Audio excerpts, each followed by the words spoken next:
Olá, está no ar mais uma edição daquele que, sem dúvida nenhuma, é o melhor debate teológico da televisão brasileira. Que privilégio poder dividir esse momento com você, que curte o Vejam Só, que nos ajuda nessa construção, que transforma, aí a sua casa, a sua igreja, o seu contato com os seus amigos, uma extensão do nosso debate, repercutindo tudo aquilo que é tratado aqui no programa. Por isso, seja muito bem-vindo. Mais uma edição preparada com muito carinho para você que curte o Vejam Só. Antes de apresentar os nossos convidados de hoje e entrar, obviamente, no nosso tema, na nossa conversa, só vou deixar aqui para você meu perfil lá no Instagram, @zeca_pereira. Chega por lá, mais uma plataforma para a gente poder interagir, conversar e também repercutir aquilo que acontece aqui no Vejam Só.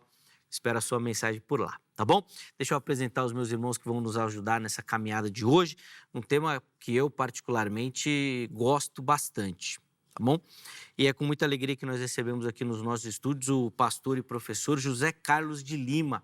Ele que é ministro da Igreja Assembleia de Deus, Ministério do Belém. Graça e paz, meu irmão, uma ótima noite. Alegria reencontrá-lo. Seja muito bem-vindo. Muito obrigado, reverendo. Prazer estar contribuindo mais uma vez. Amém. Né? Aqui rever o amigo Bispo Hildo Melo, servo de Deus. É um prazer contribuir com o programa, né? Apresentar aquilo que a gente pensa, crê. E o objetivo máximo da vida, servir a Deus, né? Amém, amém, sem dúvida. A gratidão é nossa, Muito obrigado. pastor José Carlos, obrigado pelo carinho. Eu já falei aqui em outras oportunidades, considero o irmão assim, uma das mentes mais brilhantes assim, da teologia, uma capacidade incrível. Bondade vossa. Pode ser bondade, mas eu vou fazer um desafio que eu já fiz aqui uma vez, convidar o nosso telespectador a anotar todas as citações que o irmão vai fazer. Se alguém conseguir, depois manda lá no nosso Instagram a quantidade de citações que... Hoje é pouquinha, hoje são pouquinhas. Hoje são bem pouquinhas, né, Bispo? É bem limitadinho. Gente, assim, bom, fico lisonjeado, porque sei que é um dom de Deus realmente, Amém, verdade. Que ele pensou sobre a sua vida, e o irmão, sabiamente, conseguiu multiplicar esses dons dispensados. Pastor, obrigado pelo carinho. Tenho certeza que, para quem nos assistir, vai ser um privilégio e um momento de aprendizado. Mas, bom, antes da gente começar a ouvi-lo, vou pedir as informações da igreja. Pastor, por favor. Então, a rua Pedro José Lorenzini, ali em São Caetano do Sul, número 170, né? Estamos ali colaborando com o pastor Valdivino Pereira, Amém. Setor 107 do Belém. Às quarta-feiras, estamos dando aula de fundamentos proféticos. Essa apostilinha nossa aqui, ó. Fundamentos proféticos. Por quê? Porque a escatologia não começa em Mateus 24, Marcos 13, Lucas 17, Lucas 21, as cartas de Paulo, muito menos no Apocalipse. Escatologia tem seu fundamento porque trata de uma doutrina que nasce num Deus eterno. Então, esse Deus eterno deixou nos fundamentos aquilo que no futuro, no Novo Testamento, temos um projeto maior. Perfeito. Inclusive, falando em fundamentos, né? O irmão trouxe aqui o material mais recente que eu vou mostrar para a nossa audiência. Vou pedir, pastor José Carlos, rapidinho, só para comentar o que o telespectador vai encontrar nesse comentário do livro de Daniel. Olha, ele vai encontrar o seguinte, tem até duas surpresinhas. Por quê? Porque ninguém escreveu, por exemplo, um comentário em Daniel tratando somente dos capítulos escatológicos, deixando aquela parte histórica de Daniel. Por exemplo, capítulo 2, tempo dos gentios, começo, meio e fim. Capítulo 7, tempo dos gentios. Ele repete o 2 com imagens diferentes. Capítulo 8, Antíoco Epifânio na pauta profética. Capítulo 9, 70 semanas. Capítulo 10, a escritura da verdade. Capítulo 11, a explicação e revelação da escritura da verdade. E o capítulo 12, ressurreição, grande tribulação e a proteção do arcanjo Miguel a toda a nação de Israel no período tribulacional. Então, e 43 perguntas escatológicas no final do livro. O desafio é esse. responda primeiro, depois confira. Boa. Porque responder é diferente, né, Sim, do que sim, copiar, não é verdade? sim. Você faz a leitura, dá a sua resposta, depois você confere e a gente vai ficar tudo igual. Benção. Ó, fica aí a nossa indicação. O contato do pastor José Carlos já apareceu aí para você. É por lá que você pode ficar à vontade para mandar a sua mensagem, inclusive para adquirir o material também, tá bom? De novo, obrigado, viu, meu irmão, pelo carinho. Muito obrigado também. Bênção. E nós temos também o privilégio de receber nesta oportunidade o bispo Hildo Melo. Ele que é ministro da Igreja Metodista Livre. Bispo, graça e paz, uma ótima noite. Seja muito bem-vindo novamente ao Vejam Só, meu irmão. Graça e paz, Zeca, pastor José Carlos, todos os que nos assistem. Uma alegria, privilégio poder estar aqui mais uma vez. Obrigado, bispo, pelo carinho. É sempre uma oportunidade única ouvi-lo, principalmente porque o irmão abre a nossa mente com opiniões e interpretações que muitas vezes não são costumeiras e o que, obviamente, nos ajuda muito no crescimento e no desenvolvimento da nossa interpretação e da teologia e tudo mais. É sempre uma alegria ouvi-lo. Eu tenho certeza que hoje não vai ser diferente. E eu tenho muita dúvida sobre a nossa pergunta de hoje, com as perguntas preparadas aqui. Mas antes, vou pedir as informações da igreja também, bispo, por favor. Bom, eu sou bispo da Igreja Metodista Livre no Brasil e pastoreio também uma igreja aqui em São Paulo, que fica na Rua das Rosas, número 445, Rua das Rosas, 445, ali no bairro de Mirandópolis, próximo à Praça da Árvore. Do metrô temos culto às quartas, às 20 horas e também aos domingos, às 10. Tem escola dominical também às 9, tá? Então, todos são muito bem-vindos. Penso, fica aí o convite também e o contato do Bispo Hildo já apareceu para você, tá bom? Então, é por lá que você pode entrar em contato com o nosso irmão, quiser informações da igreja, conhecer um pouquinho melhor o ministério do nosso irmão, é por lá que você pode acessá-lo e também o canal do YouTube para ver um pouquinho do material produzido pelo nosso irmão. Muito obrigado, Bispo, pelo carinho e atenção com o Vejam Só. Bom, coloca na tela aí a nossa pergunta. Ela inicialmente vai partir lá de Apocalipse, mas você viu que o pastor José Carlos já deu a deixa que não é lá que começa, né? Começa lá nos fundamentos, mas é lá João que vai dizer, né, literalmente, então vi um novo céu e uma nova terra.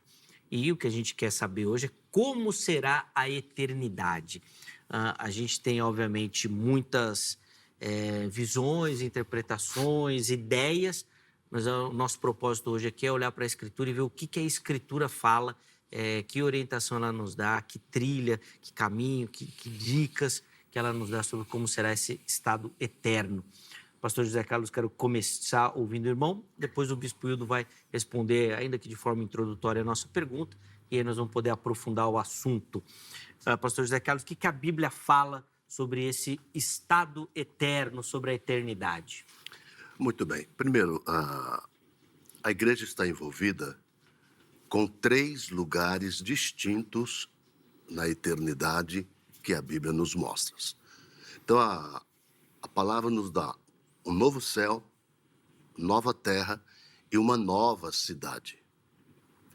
Então, esses 3 lugares são o destino eterno da igreja. Bom, mas para falar diretamente no Apocalipse 21 e 22, eu prefiro, como sempre faço, tanto na igreja, nas aulas, começando pelos fundamentos.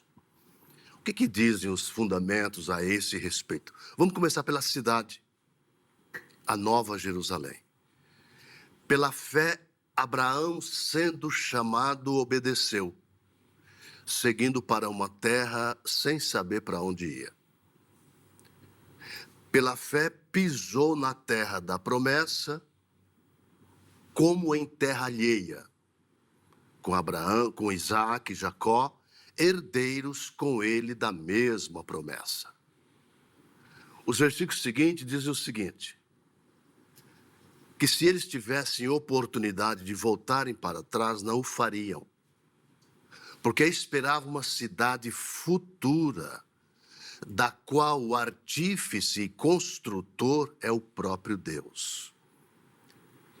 Então eles peregrinaram e confessaram que eram estrangeiros e peregrinos naquela terra, porque aguardavam a cidade que tem fundamentos. Então Deus não se envergonha de ser chamado seu Deus. Por exemplo, por que desse bonito hábito evangélico? Deus de Abraão, Deus de Isaac, Deus de Jacó. Por que desse chavão em nosso meio? Deus honrou isso, porque esses homens renunciaram, vislumbrando, olhando para frente, vendo uma cidade futura, a Nova Jerusalém. Então Deus não se envergonha de ser chamado seu Deus, pois já lhes preparou uma cidade. Hebreus 11, 10 a 16. E a descendência espiritual, a descendência da fé deste Abraão, não pode ser diferente. Tal pai, tais filhos. Não temos aqui cidade permanente. Isso é lógico, é uma lógica bíblica, espiritual. Não temos aqui cidade permanente. Nós buscamos a futura. E é por isso que, às vezes, nós discutimos com os pós-tribulacionistas, porque se eu não tenho aqui cidade permanente, e o verbo katoikeu, em Apocalipse 3 e 10, determina uma tribulação para aqueles que têm a posse da terra, que se apoderam, morrem pela terra, matam pela terra. Não é o caso da igreja. A igreja não mata ninguém pela terra. A igreja não se apropria da terra, porque ela não tem. É da natureza da igreja ser espiritual. Tanto é que ela é tipificada em Abel, né, que vem de Rabal, que é a exalação. Tipo perfeito do homem espiritual que subirá. Então a igreja é isso, ela não se apropria da terra. Então não temos aqui uma cidade permanente, buscamos a futura. A exemplo de quem? De Abraão, Isaac e Jacó. Do nosso ponto de vista inicial, a maneira como nós, dispensacionalista, pré-tribulacionista, pré-milenista, e eu sou dos clássicos, né? Sou da linha de Darby, de Scofield e de outros, que outro dia eu quero voltar aqui e tratar daqueles dispensacionalistas antes de Darby. Porque falar que começou em Darby, falta uma pesquisa para o irmão. Por que dispensacionalista muito antes de Darby? Boa. Bispo, eu quero te ouvir também. Você viu que o homem não perde tempo, né? A gente estava olhando só lá para a eternidade, mas ele já colocou ali algumas questões também que são alvo de debate. E essa questão do dispensacionalismo anterior aí a esses fundadores, o Thomas já anotou aí, nós vamos propor esse debate e convidar o irmão para vir aqui para falar sobre também. Mas, vocês são espertos. Vamos lá, Bispo, quero te ouvir. O que a Bíblia fala sobre esse novo céu, essa nova terra? Como será essa eternidade? Então, o pastor José Carlos fez bem em lembrar de Hebreus capítulo 11, e é interessante que é dito ali que eles não construíram nada com alicerces, eles habitaram em tendas porque eles tinham consciência de que esta terra prometida, essa Canaã prometida, essa terra prometida em que eles pisaram, não era, de fato, o cumprimento maior daquela promessa da terra. Porque a promessa da terra, aquilo era uma espécie de protótipo de algo, de uma nova Jerusalém, que é de todos nós. Porque nós somos herdeiros de Deus, co-herdeiros juntamente com Cristo, nós somos filhos de Abraão e herdeiros da promessa. E o Romanos capítulo 4 diz que Abraão, Deus fez a promessa de conceder a ele o mundo, já dando a ideia do planeta Terra, ou do mundo como um todo, e não apenas uma porção de terra em Canaã. E é muito interessante a gente observar tudo isso e dizer que nós somos herdeiros pela fé, porque o Abraão é pai de todos os que têm fé em Cristo. Ele foi justificado pela fé, igualmente como os cristãos o são. E aí a gente vê o seguinte, é dito que Jesus vem à Terra, visita a Terra 2 vezes. Tem 2 vindas de Cristo. Mas na Bíblia é dito apenas que Jesus ascende aos céus uma única vez. Porque quando ele vem a segunda vez, ele vem para ficar. E é interessante também notar o seguinte, a Nova Jerusalém desce do céu para a terra. E aí a gente ouve falar sobre o novo céu, novos céus e nova terra. E quando a gente vê, né, já estamos no Apocalipse capítulo 21, e quando a gente vê uma coisa só, né? Novos céus e nova terra. E a gente olha e a descrição é de uma coisa, é um céu que se funde com a terra. É algo muito interessante, tem nessa Nova Jerusalém, nesse novo céu e terra que está ali tudo conjugado, a gente vê que tem árvore, tem rio. É interessante observar essas coisas dos elementos, né? Uma coisa que talvez eu discordasse, porque eu praticamente concordei com tudo que o Zé Carlos falou, tem uma promessa, os mansos herdarão a terra. É interessante observar isso, a terra. Em que sentido os mansos vão herdar a terra?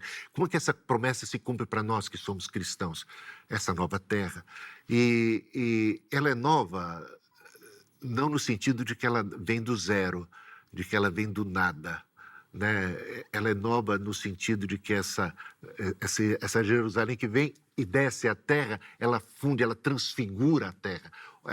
A terra passa pelo fogo purificador que não a destrói e não a elimina, mas a renova. E ela passa a ser nova, assim como nós nos tornamos novas criaturas. Perfeito. É muito interessante. Nós nos tornamos novas criaturas, mas nós não somos novos a partir do nada. Nós somos novos a partir de nós mesmos. E a terra, essa terra que nós conhecemos, ela está corrompida. E o apóstolo Paulo diz, em Romanos capítulo 8, que a terra, a natureza como um todo, ela geme, suporta angústias até agora, esperando o bendito dia da manifestação dos filhos de Deus, em que ela mesma será liberta do cativeiro. Então, o clamor de toda a natureza não é por destruição, o clamor de toda a natureza é por libertação. E essa natureza será liberta do cativeiro e ela será renovada, toda a criação. Porque o propósito de Deus, conforme lá a gente lê em Efésios e também em Colossenses, o propósito de Deus é fazer convergir em Cristo todas as coisas, porque o que Deus criou é bom. A natureza criada por Deus é bom e a gente precisa pensar, quando a gente pensa no céu, a gente tem que entender que Deus não se preocupa apenas com as almas, não é um céu etéreo, entendeu? Deus, inclusive, Jesus ressuscitou com corpo. Sim. O corpo de Cristo foi ressuscitado. Ele até perguntou, tem alguma coisa aí para comer? Que eu vou provar que eu ressuscitei. Eu sou um fantasma. Eu não sou um fantasma. E nós vamos receber esse corpo glorificado, a semelhança do corpo ressurreto de Jesus Cristo, porque o corpo, a matéria, ela foi criada por Deus e ela é boa. E ela vai ser renovada. Então, a gente vai ter corpo, a gente vai ter terra, a gente vai ter... É claro que tudo isso numa dimensão que a gente diria assim, de transfiguração. No monte da transfiguração, a gente tem coisas para aprender ali. Porque o corpo de Cristo era um corpo físico ainda, né? E esse corpo foi transfigurado. Então, a glória de Cristo se revelou no corpo e na matéria. Sim. Então, isso de descer a Nova Jerusalém vai transfigurar a terra, vai transfigurar tudo. A gente vai ser uma nova terra, vai ser uma nova dimensão e cheia de alegria. E não vai ter mais lugar para o mal, não vai ter lugar mais para a morte, para o choro. E vai ser muito melhor do que o melhor que você pode imaginar. Você pode imaginar a coisa mais sensacional a respeito do céu, e você vai ficar surpreso, porque é muito melhor do que a gente pensa e imagina. Ó, o Bispo Peru falou que vai ter muita coisa lá, e depois, em um momento oportuno, eu vou querer saber se vai ter trabalho, se vai ter casamento. Trabalho é coisa boa também, né? Não. Dependendo de como a gente interpreta o trabalho, não, né? Não escravo, né? O que dá a entender é que o trabalho só ficou árduo, assim, pesado, obrigação depois do pecado. Exatamente. O texto bíblico dá a entender que Adão e Eva trabalhavam. Abraão, né? Adão trabalhava. Oh, certamente. Inclusive, dá a entender que Deus já tinha a dinâmica de filhos, porque do pecado ele também fala, vou multiplicar suas dores. Então, parece que a dinâmica já existia também. Não quero dizer aqui que ela já tinha filhos, não é isso. Mas estou dizendo do plano.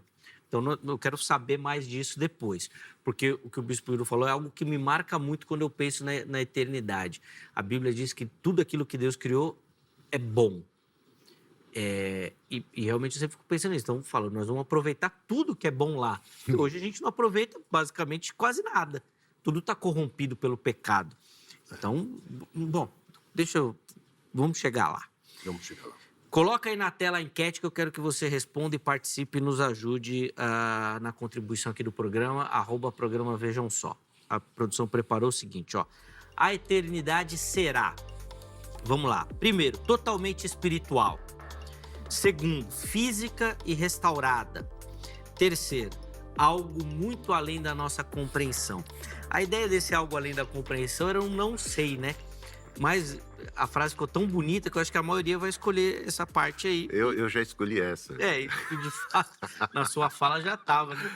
Que vai ser algo muito maior. Mas, bom, vai, vote, participe, para a gente poder ouvir e entender a sua opinião. Agora, pastor José Carlos, eu quero começar por essa dinâmica que a gente colocou na enquete, porque ela traz um imaginário popular muito comum e talvez muito calcificado, que é dessa eternidade muito espiritualizada. Ou seja, nós seremos seres celestiais que vão ficar cantando e louvando, e vai ser um culto sem fim e tal.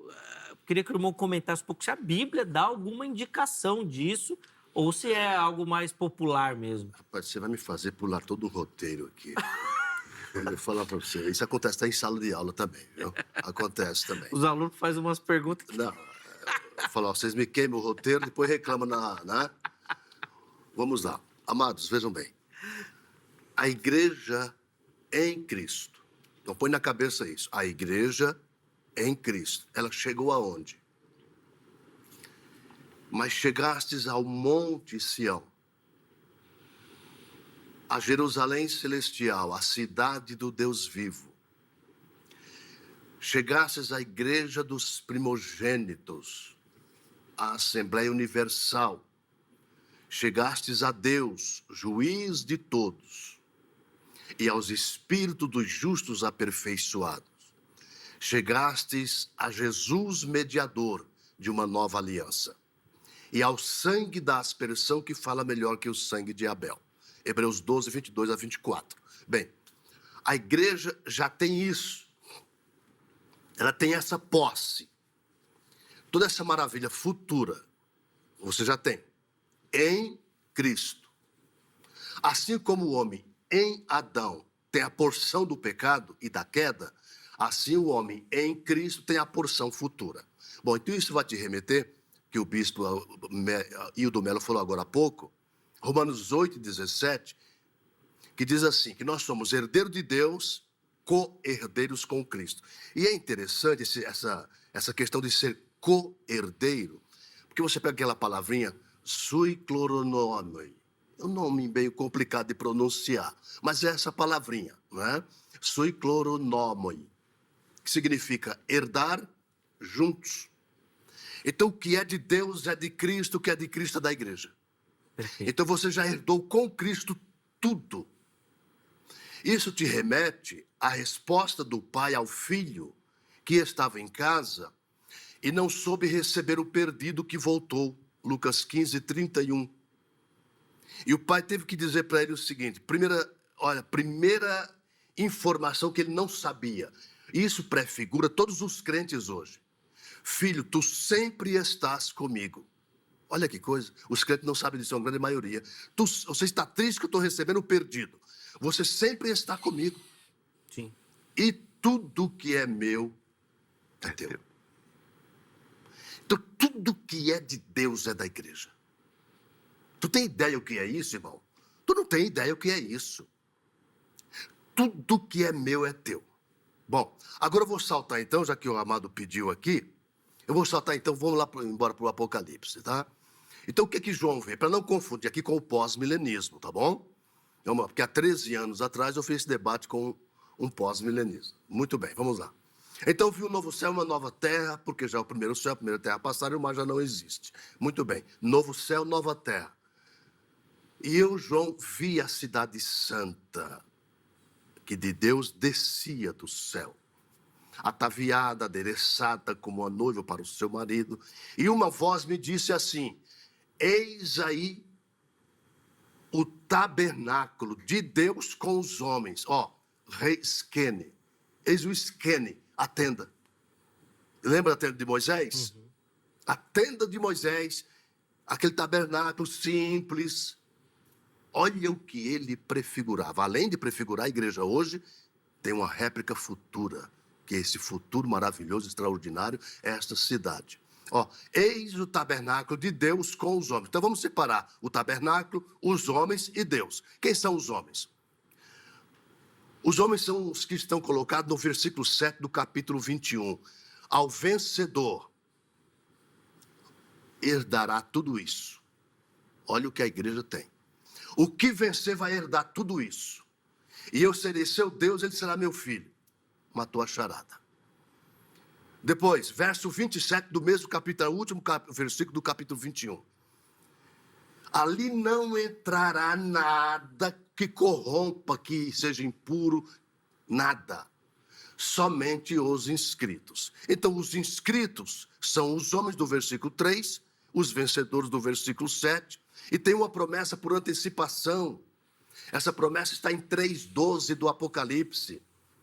Ao que vencer, eu farei coluna no templo do meu Deus e dele nunca mais sairá. Como hoje tem crente colunas na igreja, que sustenta os outros. Eu escreverei sobre ele o nome do meu Deus e o nome da cidade do meu Deus, a nova Jerusalém que desce do céu do meu Deus. E também o meu novo nome. Então esse novo nome de Cristo, onde está esse novo nome?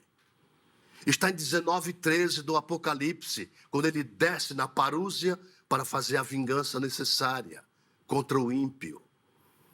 E o nome pelo qual se chama é a palavra de Deus. Por que palavra? Para justificar João 1:1. No princípio era a palavra, era o verbo. Então esse verbo agora, ele vai carimbar nas testas de todos os crentes o nome de Deus. 22:3 do Apocalipse. Ó, e em seu nome contemplarão o rosto de Deus. A igreja vai ver o rosto de Deus. Aquele rosto que em João 1:18 ninguém viu. Mas o Filho unigênito que está no seio do Pai, esse o fez conhecer. Para concluir, pastor, por favor. Então, olha só. Então, como nós estaremos nessa cidade? A cidade literal é a nova terra e o novo céu. São literais? São. Mas puro como o próprio Deus. E ali a igreja estará. O versículo único que nos define na eternidade é um só. Nela estará o trono do Pai, o trono do Filho, e seus servos o servirão. 22:3 do Apocalipse. Boa. Ô bispo, na sua fala inicial, já ficou claro que o irmão também acredita numa eternidade física mesmo. Sim. Falou da natureza, Sim, tudo. a ressurreição indica isso. Física, nada desses Etéreo, seres. fantasmagórico, né? Agora, eu queria que o irmão falasse se a Bíblia indica algumas questões relacionadas à dinâmica dessa vida futura. Pensando que as coisas serão físicas, né? Então, trabalho, relacionamentos, casamento. Por exemplo, tem muita gente que pega o texto lá de Mateus, de Lucas também, onde Jesus fala que não se casarão, e aí diz que lá não vai ter casamento. Sobre memórias, tem muita gente que diz que nós não vamos lembrar de nada, que vai ser tudo novo.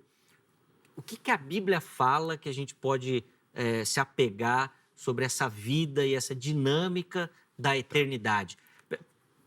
Porque, pensando na vida mesmo, né, bicho? Como é que vai ser lá? Sobre memória, começando por aí. O que Deus nos promete, o que nós vemos em Apocalipse, é que o Senhor vai enxugar do nosso rosto toda lágrima. Ou seja, que Ele vai consolar, não vai apagar a nossa memória. Aliás, se Ele apagasse a nossa memória, nós não teríamos como ser gratos a Deus, né? A gente nem ia saber de onde veio, o que aprontou e como é que foi redimido. Então, a parte muito do nosso louvor se deve à gratidão, né? Então, a gratidão tem a ver com memória, tem a ver com trazer à memória aquilo que pode dar esperança, trazer à memória aquilo que Deus fez por nós, como nós estávamos perdidos, como diz o hino, eu perdido, pecador, longe do meu Senhor, Ele veio, Ele me resgatou, Ele me salvou. Então, isso tudo é maravilhoso, né? Então, Deus tem lembrança de tudo, ele tem consciência de tudo e ele é feliz. Eu já passei por muitas dificuldades na vida, por momentos muito tristes que me fizeram chorar bastante, mas eu fui curado dessa tristeza. Hoje eu consigo lembrar dessas coisas, mas de uma outra perspectiva, sem nenhuma dor, né? Inclusive com muita gratidão a Deus, porque eu consigo discernir a mão de Deus em tudo isso. Então o Senhor vai consolar. Então, o céu é lugar de alegria, mas não é lugar de amnésia. Então, é lugar de alegria, de felicidade, de plenitude, porque Deus, como disse bem o pastor José Carlos, Deus vai ser ali para nós tudo, a gente vai ter comunhão com Ele, a gente vai tabernacular com Deus, Deus vai tabernacular conosco. Então, esse céu e essa terra, eles se fundem numa coisa só, né? Ou seja, é uma glória extraordinária. Então, é cura. O que o Senhor promete é cura para toda a terra, cura para toda a sua criação, libertação e redenção. Agora, quanto a casamento, é dito ali que não vai ter casamento, nós vamos ser como os anjos, não vai ter tal. Agora, isso às vezes fica um pouquinho frustrado para mim, porque eu sou feliz no meu casamento. Para outros vai ser uma alegria tremenda, sabe? Então, depende muito da perspectiva. Mas vai ser tudo restaurado. Tudo restaurado, É por isso né? que eu falo assim, que às vezes eu fico um pouco, vou colocar entre aspas assim, indignado, porque se a gente sofre aqui, a ideia é que no céu nós não vamos sofrer. Eu concordo plenamente com essa restauração na mente. Então, Restauração. se a pessoa às vezes sofre no casamento aqui por conta do pecado, lá no céu ele ia aproveitar a bênção máxima Sim. desse relacionamento. Então, às vezes eu me frustro por conta disso, sabe? Falo, poxa, lá ia ser tão bom a gente aproveitar tudo. Mas tem muita gente que defende e usa o texto lá dizendo que não, né? Jesus afirma que não. Como Jesus colocou aquilo, a gente fica bem inclinado a acreditar que não vai ser desse jeito. Então não haveria procriação. Bom, bem, pelo menos para nós parece que não, né? Então a gente fica pensando assim, né? Essa questão física é físico, mas ela tem uma glorificação, uma nova dimensão. É difícil de determinar, porque quando a gente vê o propósito de Deus na criação e tudo que Ele fez, a gente fica pensando se o céu não seria uma restauração do seu propósito original. Sim, né? do Então, Éden. Tem muita do gente que Éden, defende isso. uma restauração, em muito retorno ao sentido, um início. retorno ao início, ao Perfeito. princípio, restaurando todas as coisas, né? A imagem de Deus, restaurando a toda a criação, porque o que Ele fez é bom. E tem o Apocalipse 11, 18, diz assim, a palavra de Deus: chegou o tempo de serem destruídos aqueles que destroem a terra. Olha só, chegou o tempo de serem destruídos os que destroem a terra. Então veja como Deus é contra aqueles que destroem a terra. Então a terra não é alguma coisa descartável. A terra, Deus vai destruir os que destroem a terra para depois Ele acabar com a terra e acabar com tudo. Não, Ele vai restaurar tudo. Então a natureza, ela geme pelo dia e aspira pelo dia da libertação. Então parece que é a redenção da própria criação, para que tudo venha convergir para Cristo, para que tudo aquilo que era o propósito original de Deus se estabeleça, né? E tudo aquilo que foi maculado pelo pecado seja desfeito. Então é possível, sim.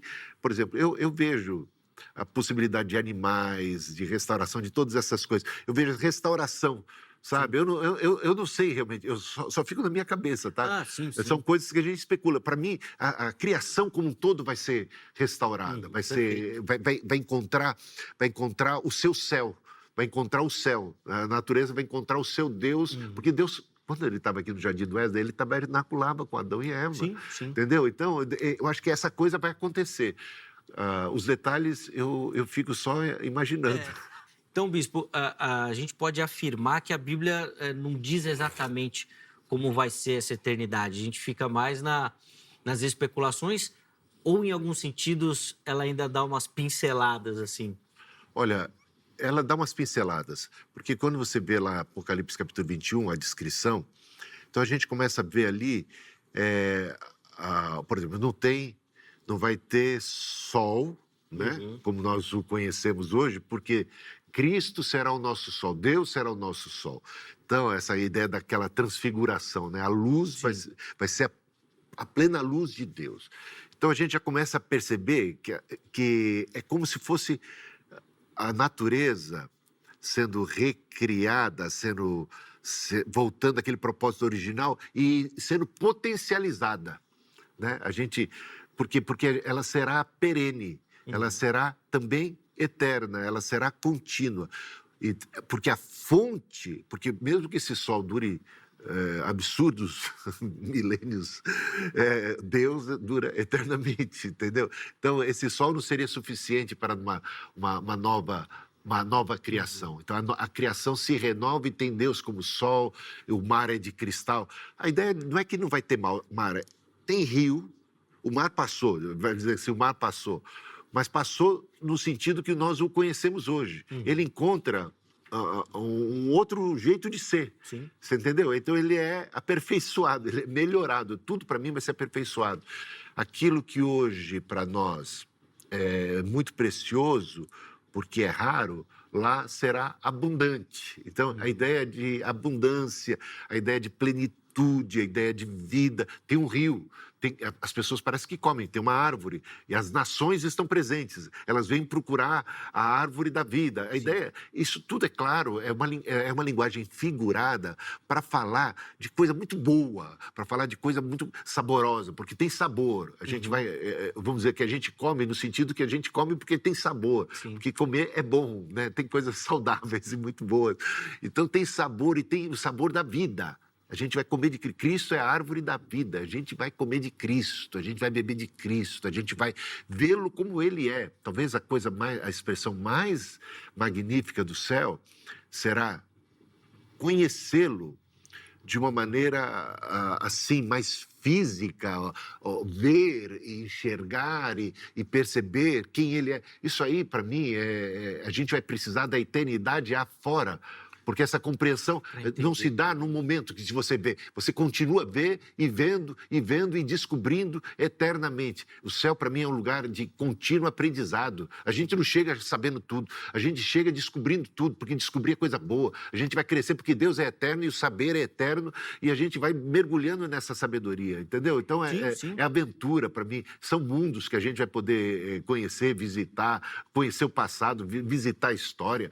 Então, eu vejo assim que não tem limite para o que o céu pode apresentar para a gente. Eu, inclusive, penso também nessa dinâmica de aprendizado, não no sentido de que na nossa transformação de corpo e mente, ali a gente receba um plugin e já sabe de tudo. Não, Pelo contrário, que esse aprendizado vai ser diário, assim como Cristo fez com os apóstolos. Que nós vamos aprender aos pés do Mestre e avançando nisso. Avançando no conhecimento de Deus eternamente, porque Deus é infinito. E aí todo dia nós vamos ter então, coisa não para aprender. É nova. Então, é novidade a cada dia, a cada minuto, a cada segundo, né? Eu sei que tem uns irmãos que vão falar assim, eu nunca gostei de escola, eu nunca gostei de estudar, mas lá vai ser bênção, porque vai ser diferente, tá? Eu preciso chamar um intervalo. Vocês acabam com o meu roteiro, que você falou que eu derrubo o seu roteiro, pastor José Carlos.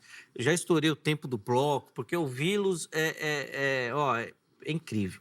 Então, eu preciso chamar um intervalo e a gente volta para continuar aqui, ainda que brevemente, a nossa conversa.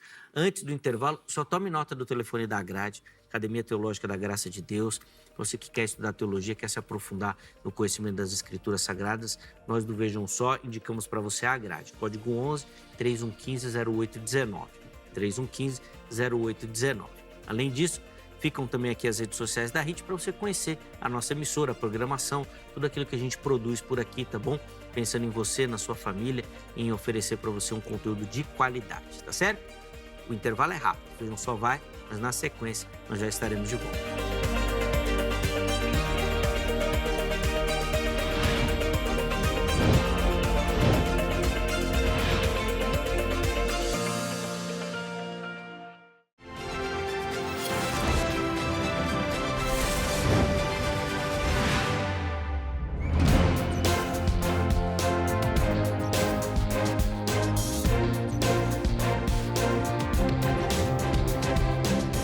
Muito bom, já estamos de volta com o Vejam Só, intervalo rapidinho na nossa conversa, hoje olhando para o texto sagrado e procurando entender o que ele nos ensina sobre a eternidade, né, sobre o estado eterno, recebendo aqui nos nossos estúdios o pastor José Carlos de Lima, o bispo Hildo Melo e caminhando naquilo que a Escritura nos ensina sobre esse tema que eu, como disse no início, particularmente gosto demais. Acho que ele tem uma possibilidade incrível, assim, principalmente quando a gente vislumbra essas possibilidades e algo que me marca bastante é aquilo que o Bispo Hildo falou logo no começo. A gente vai imaginar algo maravilhoso na nossa mente, criar essa realidade. E quando chegar lá vai ser tão mais surpreendente de tudo aquilo que a gente já imaginou ou pensou. Então, isso me fascina olhar para esse tempo futuro. E aí, pastor José Carlos, me surge uma questão que eu também fico muito intrigado. Como é que vai ser o culto a Deus? Porque hoje, talvez um dos momentos mais marcantes na vida da igreja é essa reunião onde nós juntos adoramos a Deus. E tem muita gente que tem uma dificuldade, por exemplo, de imaginar a vida como um culto a Deus, de tudo aquilo que a gente faz ser culto a Deus. Fala um pouquinho o que a Bíblia aponta nesse sentido aí da nossa adoração. Isso. No capítulo 22 do Apocalipse, o que nós temos lá? Diz assim que o trono de Deus estará na cidade e do Cordeiro também. E os seus servos verão a face dele, de Deus e do Cordeiro, e o servirão. Está no verso 3 e 4 do capítulo 22. Então, quando você olha para esse futuro, eu fico me pensando o seguinte, olha, não é no céu que nós estaremos a eternidade, mas na cidade, que desce do céu para estar na nova terra e no novo céu. Porque esse é o propósito dela descer do céu para esse novo lugar, vamos chamar assim, para esse novo lugar. Então nós temos, por exemplo, aqui uma pequena discordância do ponto de vista do pastor Hildo, mas é coisa mínima também. Por exemplo, não haverá lembrança nem recordação do passado. Isso está onde? Está em 65 e 17 de Isaías, quando o Senhor promete ao profeta criar a nova terra e o novo céu. E não haverá nem lembrança, nem recordação do passado. No capítulo 66, 22, o Senhor repete a mesma palavra. Aí quando eu olho para as palavras do apóstolo Pedro, a primeira interpretação, bispo, é que a terra será eliminada pela presença de verbos, por exemplo, causomena lutezontai, ardendo em chamas será dissolvido. Pedro está tratando de um dissolver, queimar, dissolver. Quando ele trata dessa expressão, por exemplo, puromenoi lutezontai, ele está dizendo, os céus em fogo se desfarão. Então nós temos aqui o Senhor Deus eliminando e não renovando, mas eliminando para fazer novo. Uma nova terra e um novo céu. Veja bem, estou lendo aqui os termos do apóstolo Pedro, tá? Então ele continua. Os elementos ardendo se fundirão. Causomena tequetai. O que é isso? Olha só. Abrasados em fogo, é derretido. Essas são as expressões de Pedro. Olhando para o tecomai, que é dissolver, derreter. Então, Pedro está tratando do fim da velha terra, do velho firmamento. Quando se fala céu, alguém pode pensar que são os outros planetas, o céu de Deus. Não. É do céu de Gênesis 1, 8 e 9. Quando Deus separa terra para baixo e céu para cima. Então, essas expressões do apóstolo, nós não estamos vendo aqui, claro, respeitando aqui a palavra do bispo Hildo, colocou muito bem, a renovação e etc. e muito tempo eu aprendi essa renovação. Aí quando você pega o Novo Testamento grego, quando você busca o léxico grego, que você lê essas expressões, espera um pouquinho, olha só, olha uma expressão como essa aqui, ó. Versículo 11. Toton outros pantolomenon. Essas coisas assim, todas sendo dissolvidas. Dissolver. Na NVI fica muito mais claro. Visto que tudo será assim desfeito. Então, o que eu estou vendo aqui, então? Eu estou vendo Deus colocando a ação criativa dele, o bará, que pertence só a ele, seja do nada para fazer o tudo, ou de uma matéria para criar alguma coisa. O bará só cabe a Deus.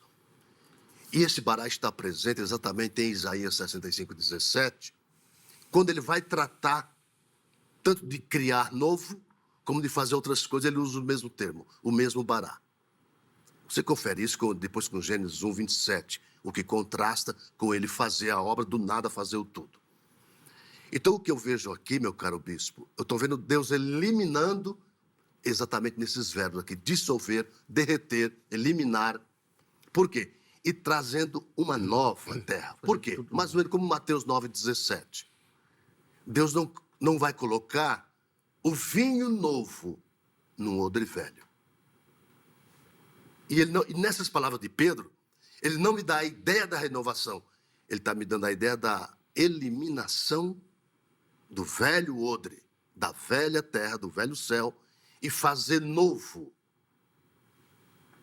E aí, nessa nova terra, a Jerusalém, a sede mundial, universal do governo de Deus. Então, voltando aí para 2 Pedro, começa assim lá no versículo 5. Acontece que, de propósito, esquece que os céus que existem desde muito tempo e que a terra surgiu da água e através da água pela palavra de Deus, com base nessa palavra, também o mundo daquele tempo foi destruído, afogado em água pela mesma palavra. Os céus e a terra que agora existem têm sido guardados para o fogo, estando reservados para o dia do juízo e da destruição dos ímpios. E aí o restante foi até já mencionado de cor e salteado aí pelo querido pastor José Carlos. Veja que ele coloca como exemplo, como base do que ele vai dizer a respeito do fogo, a destruição que se deu no dilúvio. E Deus mesmo diz lá em Gênesis capítulo 9, que ele nunca mais destruiria a terra como foi no dilúvio. É uma aliança que ele fez, que é uma aliança eterna. Inclusive é dito que é uma aliança eterna. Que ele nunca mais destruiria como foi destruído. Deus usa a palavra ali, que ele destruiu a terra pelo dilúvio. A gente sabe que a terra não foi destruída, de fato. Foi destruído o mal que havia na terra. A ideia do fogo e da água, ali são elementos de purificação, não é de acabar com tudo. Eu entendo que a terra passa por um processo de morte, ali como você está descrevendo, como Pedro descreveu. Assim como o nosso corpo, ele acaba sendo deteriorado, morto, ele é destruído, e ele é totalmente, digamos assim, os que são queimados, né, incinerados, a gente vai voltar ao pó. A terra, de alguma maneira, ela também volta ao pó, à sua origem, ao seu não é ao seu nada, ao seu nascedor.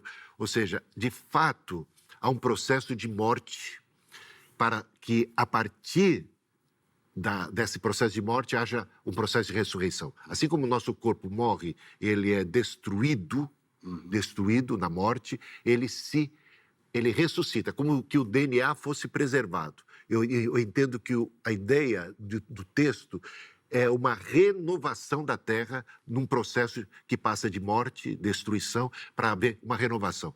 Porque só assim vai casar bem, sabe, pastor José Carlos, com a ideia da aspiração da natureza, da terra, de tudo que é criado, por uma libertação. E que libertação seria essa? Destruição? Não, ela já está sendo destruída, ela quer ser liberta desse processo de destruição, ela quer ser renovada, ela quer encontrar o seu propósito original. Então, é por isso que eu entendo que o mundo material não é para ser um mundo desprezado por nós, os crentes. A terra, essa terra, ela precisa ser preservada por nós. É a mordomia da terra, é a ecologia. Por quê? Porque ela foi criada por Deus e ela é boa na sua essência primária. Então, o que transtorna a terra é o pecado, é a corrupção que destrói. Por isso, Deus veio com um dilúvio por conta da malignidade. Quem está sendo destruído aqui, no final das contas mesmo, são os ímpios. Os ímpios, eles precisam ser aniquilados, eles precisam ser destruídos. Eles não podem mais existir nessa terra. Nessa nova terra, eles não têm lugar, eles não entram. Então, essa é a ideia aqui que eu vejo. Quando você fala muito bem, você lembra bem o texto de Isaías, o último capítulo, ali a gente tem sobre não ter mais memória, mas a gente tem que entender que memória que é essa, não é que vai acabar toda a memória, vai acabar a memória das coisas ruins, elas vão ser curadas, eu entendo mais como algo poético, sabe? As nossas memórias serão curadas. A gente vê lá uma descrição do céu, das almas dos decapitados, das almas dos mártires no céu, eles têm memória. Eles estão dizendo assim, até quando, Senhor, não julgas e nem vingas o nosso sangue daqueles que habitam sobre a terra? Então, de alguma maneira, a memória foi preservada ainda numa condição de céu, né? E eles são consolados, lhes é dito que repousem, que lhes é dado vestiduras brancas e descansem, aguardando até que mais mártires sejam feitos, ou se complete o número de 6 do mártires. Apocalipse, né? Você está entendendo que, então, é possível, muito possível e mais plausível, eu diria, uma interpretação de não ter mais memória, no sentido de não ter mais memória, sabe, aquelas coisas ruins que marcam a gente. Ou então ter uma memória curada, sarada, porque senão a gente não ia ter nem como agradecer a Deus, a gente não ia ter consciência, não ia reconhecer. Como é que eu vou reconhecer os meus entes queridos? Sim. Como é que é? Estou lembrando dos textos aí. O pastor Zé Carlos sabe mais da Bíblia do que eu já vi, de cor e salteado. Ele é o campeão. Mas eu também conheço um pouquinho. Sabe o que tem, pastor Zé Carlos? A ideia de que... Olha, acabei esquecendo. Vejo que eu não sou tão bom que eu dizer. De rever os parentes, é isso. É dito o seguinte, eu tenho uma passagem da Bíblia onde Jesus fala assim, e vos receberão na glória. Que é para a gente praticar o bem, praticar boas obras e tudo mais, e que as pessoas que foram beneficiadas, de alguma maneira, estarão lá na glória, nos recebendo e mostrando gratidão, né? Então, existe esse conceito de ter lembrança de coisa boa, pelo menos, sim, de coisas que nos permitem ter gratidão e falar assim, muito obrigado. Olha, eu estou aqui e você me evangelizou, eu estou aqui, você me fez o bem, porque tive sede e me deste de comer. Olha, no dia do juízo você vai encontrar essa lembrança, porque no dia do juízo, né? Mas quando foi que te vimos assim, Senhor? Quando fizesse um desses, né? Quando fizesse um desses pequeninos. Então, até o Senhor vai estar lembrando as coisas para nós. Então, eu vejo que a possibilidade dessa forma. Talvez o texto do casamento, quando Jesus fala, também traga uma orientação interessante, que ele fala assim, que Deus é Deus de vivo e não de mortos. E dá os nomes, né? De Abraão, de Isaac, de Jacó. Ou seja, personalidade. Personalidade. Porque se Abraão está lá, alguma referência, a gente não lembrar de nada, pessoal, Abraão.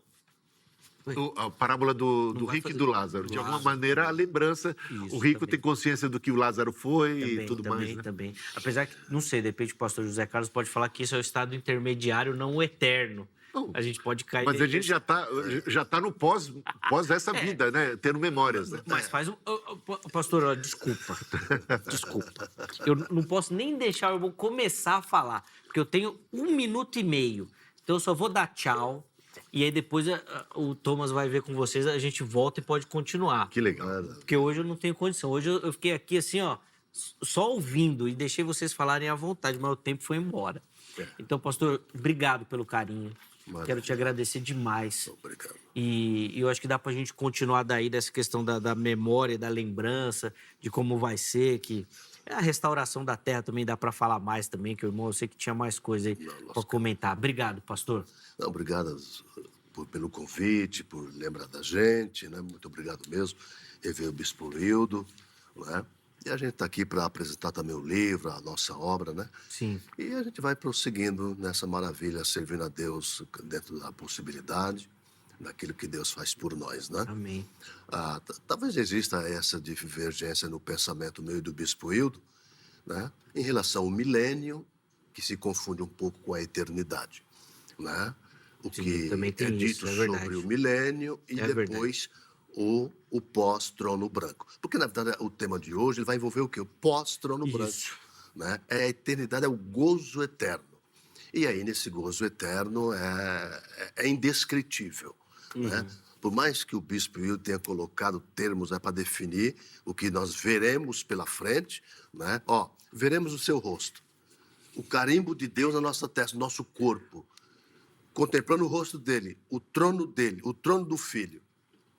Sim, vai ser maravilhoso. Mas eu preciso encerrar. Desculpa, pastor. Obrigado pelo carinho, bispo. Obrigado a vocês. Obrigado pela atenção, pelo carinho. Sempre um privilégio. Então, um prazer, uma alegria estar aqui com o pastor José Carlos mais uma vez. Eu acho que a gente já debateu muitos anos atrás, né?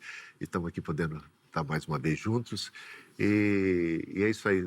Como as águas cobrem o mar, o conhecimento da minha glória há de encher toda a terra. Sim. Do ponto de vista pré-milenista, se dá no milênio, mas de alguma maneira, também na eternidade, toda a glória de Deus vai encher toda a terra, que é Nova Jerusalém, que é nova terra, nova Canaã, né? Essa promessa bendita de Deus vai se dar lá. E a Amém. gente vai poder usufruir isso com a graça de Deus. Obrigado, bispo, também pelo carinho. Coloca aí na tela o resultado da enquete, rapidinho aí, antes da gente encerrar, porque hoje eu já extrapolei todos os limites. A eternidade será. Vamos ver como é que a nossa audiência votou? Tá aí, ó. Vamos lá, põe na tela aí pra gente. 18% acreditando que a eternidade será totalmente espiritual, que eu mencionei aqui, nessa ideia de que seremos seres angelicais, como os anjos. 36% nessa física e restaurada. E 46% algo além da nossa compreensão. Eu já imaginava. Tá bom? Tem jeito. E tá vai certo. ser mesmo, né? Vai ser mesmo. Não tá errado, não tá Tá errado. tudo... Tá errado, Zé. Muito bom. Obrigado a todo mundo que votou, que participou. Obrigado aos nossos convidados pelo carinho. Passa lá no nosso perfil do Instagram, inclusive, para acessar o contato dos nossos convidados. A sessão de hoje fica por aqui. Amanhã, se Deus permitir, nós estaremos de volta com mais um Vejam Só. Um forte abraço e até a próxima.